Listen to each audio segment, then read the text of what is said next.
Hey, what's up? Today I have a pasta recipe for you with a beautiful meat sauce. And in this meat sauce, there's a little bit of a surprise. I'm going to include some carrots and okra. It is delicious, nutritious, and super quick to make.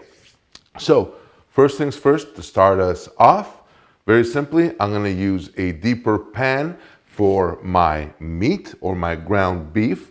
And in this case, I've got about half a pound of ground beef for this. You don't need much.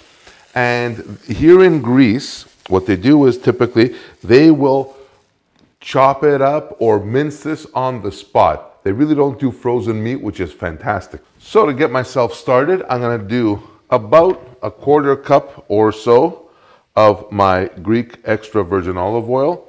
This is definitely olive oil country, and you don't want to be going kind of chintzy on the olive oil. So I'm just going to take this, let me throw this out real quick, and I'm just going to just drop it in there and just let it start browning off. So now this is where everything's going to start happening. I'm just going to give that a really quick kind of stir around there. The next thing that I'm going to throw in there is some onions. The written recipe will call for 1 onion, but because here I've only got, these little onions, I'm going to use 3. And very simply, all I'm going to do is slice these up. You don't have to really finely chop them. And the reason for that is I'm going to be using a penne kind of style pasta for this. So my onions are chopped, ready to go. I'm going to add them to my pan. And every time I add something, I also want to give it a quick stir. I always try and have my pasta water boiling and waiting for me rather than me having the pasta to catch up. At this point, I also want to think about seasoning. I'm going to do a little bit of salt, not that much, because I'm going to be adding kefalotiri to this at the end, which is also going to bring up the sodium. I'm going to do a little bit of cinnamon. And when I mean a little bit, I'm talking maybe a 1/4 teaspoon. You don't need more than that. This is where less is more. A little bit of pepper. As I always say, I always let my spices and whatnot go in at this point. It releases the oils and they actually bring out a more robust flavor, which is exactly what we want. So now I've got some organic carrots that I've just washed. I don't even peel my carrots, to tell you the truth. There's no need anymore. I mean, if you wash them, they're fine. So with these, I want my carrots to I'm going to half my carrots first of all, and you're going to do this carefully. And then you're just going to thinly slice them so that way they don't take an eternity to cook on you. So carrots are ready. In they go. There we go. That's perfect right there.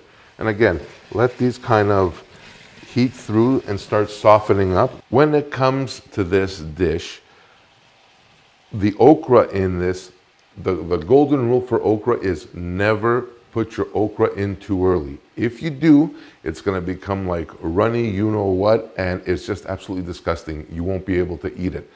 Hence the scarring in my childhood. But if you bring this at the end, where it only cooks for maybe 5 to 10 minutes, I promise you it will be the best okra you ever had. Time to rock and roll. I'm going to throw in my 1.5 cups of pureed tomatoes, and I'm going to take a little bit of water. I don't want to make this too runny. Basically, for 1.5 cups, I'm going to add another cup or so of water. The okra that I'm using today is frozen, so it will have a little bit of moisture that it will release, and you don't want it too much, so this is actually perfect. All I'm going to do now is let that go for about 15 minutes. Our sauce has actually started tightening up beautifully.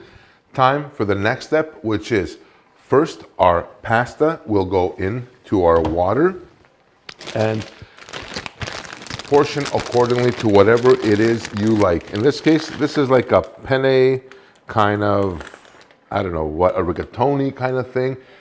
Here in Europe, or in Greece especially, or throughout Europe, you're gonna find that these pasta, or the variety of pasta they have, is insane. They've got like a gazillion different pasta types and names and shapes. So this is gonna go in, let that kind of do its thing there. And by the way, this will be the cooking timer for my okra. Got some beautiful bamias here. If you can't find fresh, the next alternative is always frozen. I love using frozen veggies. They are absolutely amazing. And for this here, I'm gonna use approximately 2 cups of okra in this dish. Now, these are baby okra, so if you get the full-size ones or the full-grown ones, just cut them in half or into thirds. That is absolutely totally fine. Now, when these start cooking down, they're gonna release some of that frozen moisture. Not a big deal at all, because what I'm gonna do in this case is I'm gonna move my al dente pasta into my sauce, and it's gonna absorb the rest of the excess liquid.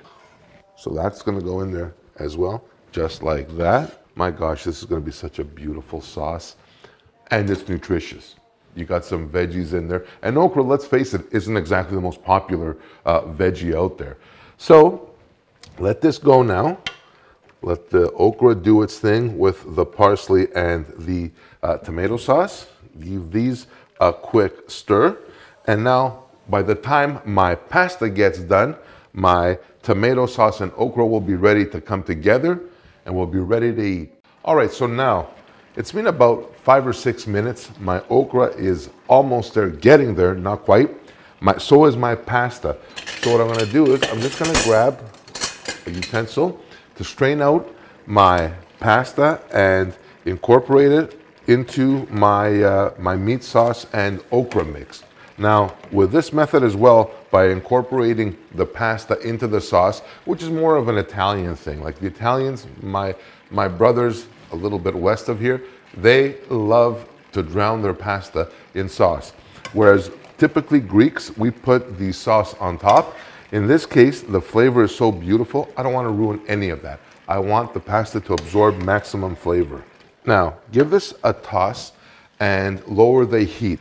Let the pasta finish cooking along with the okra, and you'll be ready to go. By the way, that's all over. So this is pretty much ready to go now.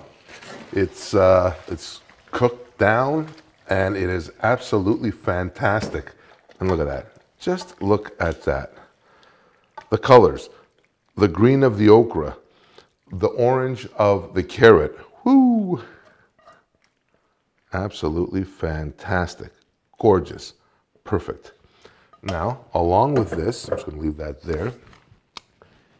You cannot have Greek pasta without a little freshly grated kefalotiri. And I'm just going to add a pretty generous helping. I like my cheese, so depending on which way you go, if you can find kefalotiri, use it.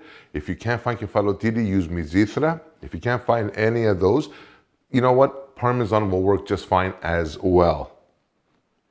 So let's do this. The moment of truth here.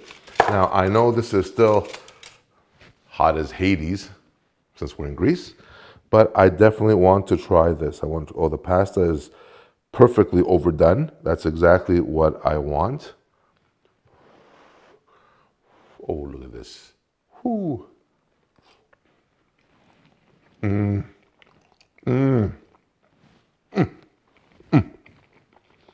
know, now look at my okra.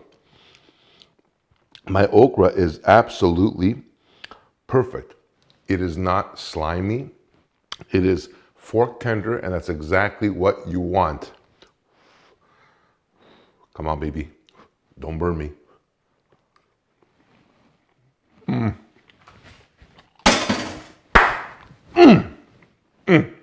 That's the one.